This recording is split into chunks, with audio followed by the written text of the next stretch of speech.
কোরবান না দিয়েও আসলে এত গোস্ত পাওয়া যায় আমি কখনো ভাবতে পারিনি। এর আগে আমার আম্মুর মুখ থেকে শুনছি যে অনেক গোস্ত পায়, মাংস পায়। তো আমি কখনো দেখিনি, আসলে প্রথমবার দেখলাম। আসলে কুমিল্লা হইছে মানে সবাই হইছে বিদেশে থাকে, এইজন্য মানে বেশি গোস্ত দেয়। তাহলে এভরিওয়ান আসসালামু আলাইকুম, আশা করি সবাই ভালো আছেন। আলহামদুলিল্লাহ আমি অনেক ভালো আছি। আসলে অনেক ভিডিও করছি, ভিডিও করতে করতে মোবাইলের গ্যালারি ফুরিয়ে গেছে, কিন্তু এডিট করতে পারতেছি না। আসলে আমার দাদু বাড়ি হইছে কারেন্ট নাই, সেটা কারেন্ট ছাড়া থাকে আর কি।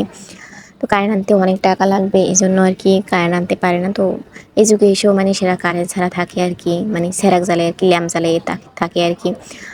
তো এখানে দেখো অনেক মাংস পাইছে মাশাআল্লাহ। তারপর আমার আব্বু আবার কাটছে, সেখানে 10-12 কেজি মাংস পাইছে, তারপর বুড়ি দিছে আর কি।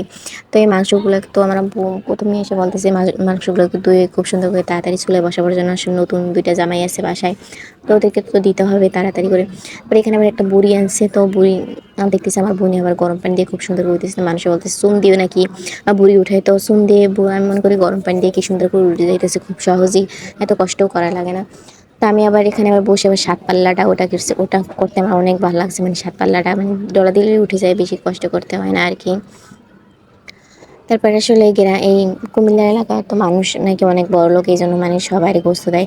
তো এখানে হচ্ছে কি আমার গোস্ত দিচ্ছে, তো এগুলো ভাগাভাগি করতেছে খুব সুন্দর করে। আর সমাজের গোস্ত নাকি সেটা তো স্বাভাবিক, যারা কুমিল্লা থাকে ওরা বুঝবে। আসলে আমাদের ওদের ক্ষমতা হয় নাই কোরবান দেওয়ার, তাই অত বড় দিয়ে বলতে পারবো না যে আমরা কোরবান দিছি, মিথ্যা কথা বলে লাভ নাই। তাই যেটা সত্য সেটাই বলতেছি।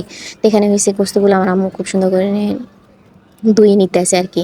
এখানে তো ফ্রিজ নেই, আর কারোর ফ্রিজে রাখতে গেলে বলতেছে ফ্রিজে জায়গা নেই, এই জন্য আমার বলতেছে এগুলো খুব সুন্দর করে মানে আর কি কষে তারপরে নিয়ে যাবে চট্টগ্রাম। যেগুলো খাবার তো খাবে, তারপরে নিয়ে যাবার কথা আর কি বলতেছে চট্টগ্রামে। তো আসলে কষাই রাখা ছাড়া আর কোনো উপায় নাই, কারণ গ্রামের বাড়ি তো সবাই আর ফ্রিজে রাখতে দেয় না, কারোর ফ্রিজ তো সহজে দিতে চায় না আর কি। তারপরে এখানে আবার 2টা পায়া আনছে, আর পায়া খেতে নাকি মাশাআল্লাহ অনেক মজা হয়। আমি খাইছি অনেক আগে, কিন্তু এখন মানে খাওয়ার ইচ্ছা আছে আর কি। তো পায়াগুলো এখানে পুড়ে খুব সুন্দর করে নিতে হয়, তো এগুলোর আমার আম্মু আবার দিছে চুলায় বসাইয়া। এখানে আবার দেখো আমার আম্মু আবার গরুর মাংসটা খুব সুন্দর করে মাখাইয়ে বসাইছে। আসলে গরুর মাংস যেমনি এমনি রান্না করলে এটার স্বাদই হয়েছে অন্য রকমের। তারপর আবার সকালে আবার হয়েছে রুটি বানাইছে, রুটিগুলা মানে এক একজন এক এক রকমের বানাইতেছে। আসলে মানুষ বেশি হইলে যে দশা হয় আর কি। তো আঁকা বাঁকা করে রুটিগুলো বানাইতেছে। তো ভালোই আমরা হাসি খুশিতে মাশাআল্লাহ আমাদের বাড়ির দিনটা অনেক ভালোই কাটছে। আর কার ঈদটা কেমন কাটছে কমেন্টে জানিও। জানি ভালোই কাটবে ঈদ। আসলে ঈদটা অনেকটা ঠান্ডায় কাটছে, কারণ বৃষ্টি হয়েছে মাঝে মধ্যে, অনেকটা ভালোই বৃষ্টি হয়েছে জেদ্র হওয়ার।